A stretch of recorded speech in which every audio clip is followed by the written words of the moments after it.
বাংলাদেশের রাজনীতিতে তারেক রহমান একটি আলোচিত নাম।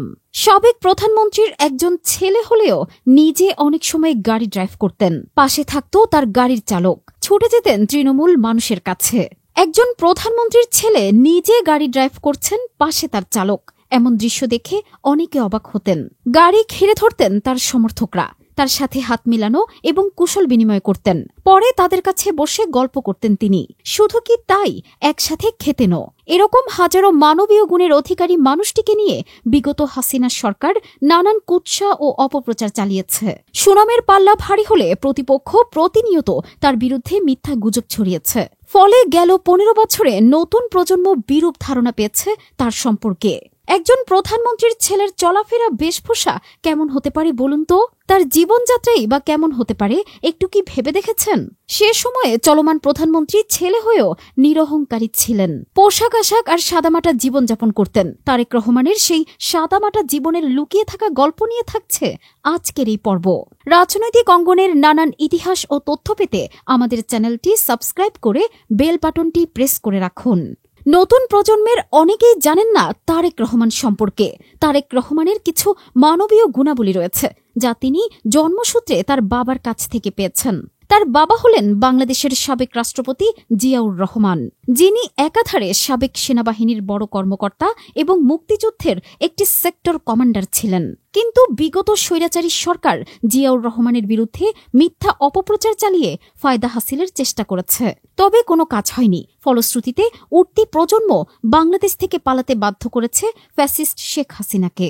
গল্পটা ২০০১ থেকে ২০০৬ সালের, যখন তার মা বাংলাদেশের আপসহীন নেত্রী বেগম খালেদা জিয়া বাংলাদেশের প্রধানমন্ত্রী, আর তিনি তখন প্রধানমন্ত্রীর ছেলে। এই সময়টুকুতে তারেক রহমান বাবা মায়ের গড়া রাজনৈতিক পার্টি জাতীয়তাবাদী দল বিএনপিকে সুশৃঙ্খলভাবে গোছাতে তৃণমূলের সফর করতে শুরু করেন। একের পর এক জনসভা, সমাবেশ, পথসভায় অংশ নিতে শুরু করেন।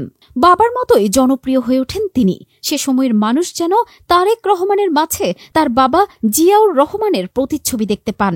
ফলে যেখানেই তারেক রহমান যেতেন, দলে দলে লোক ছুটে চলে আসত।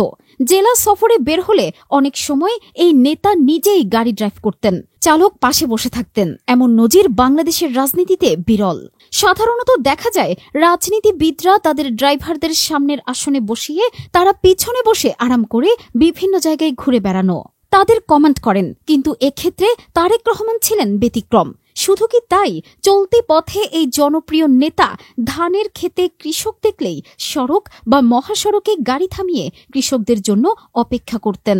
কৃষকরা তার গাড়ির কাছে ছুটে এলে তাদের মলিন চেহারা আর নোংরা হাতে কোলাকুলি হ্যান্ডশেক করতেন। নিজের গাড়ি থেকে নেমে সুন্দর পোশাক পরা অবস্থায় মাঠে নেমে যেতেন। কৃষককে ধান কেটে দেখাতেন তিনি।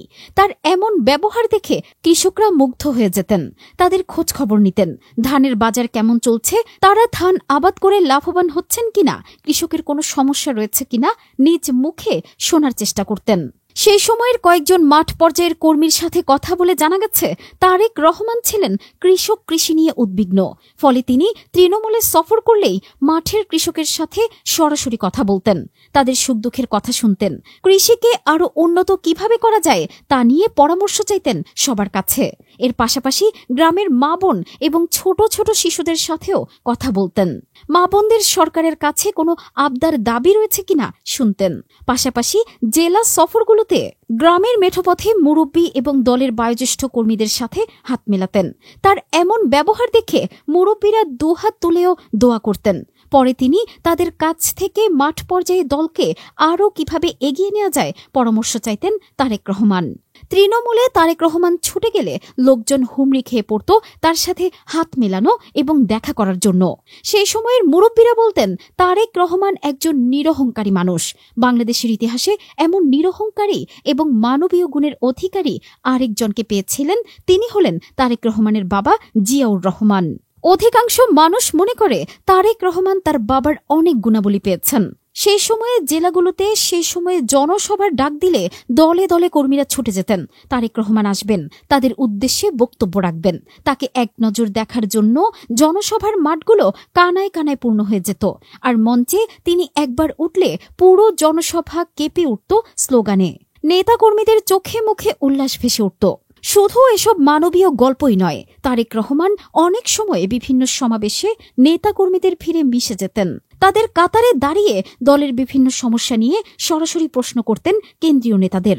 মঞ্চ থেকে কেন্দ্রীয় নেতারা তাকে সেখানে দেখে এবং তার এমন প্রশ্ন শুনে অবাক হতেন। এছাড়াও তারেক রহমান সে সময়ে স্টেডিয়ামে খেলা দেখতে গেলে দর্শকদের মতোই সাধারণ চেয়ারে বসতেন। পাশে বসাতো তার স্ত্রী ও নেতাকর্মীদের। থাকতো না কোনো প্রকার প্রোটোকল কিংবা বিশেষ নিরাপত্তা ব্যবস্থা। তারেক রহমানের এসব মানবীয় গুণাবলী সেই সময়ে কোটি কোটি মানুষের মন জয় করেছিল।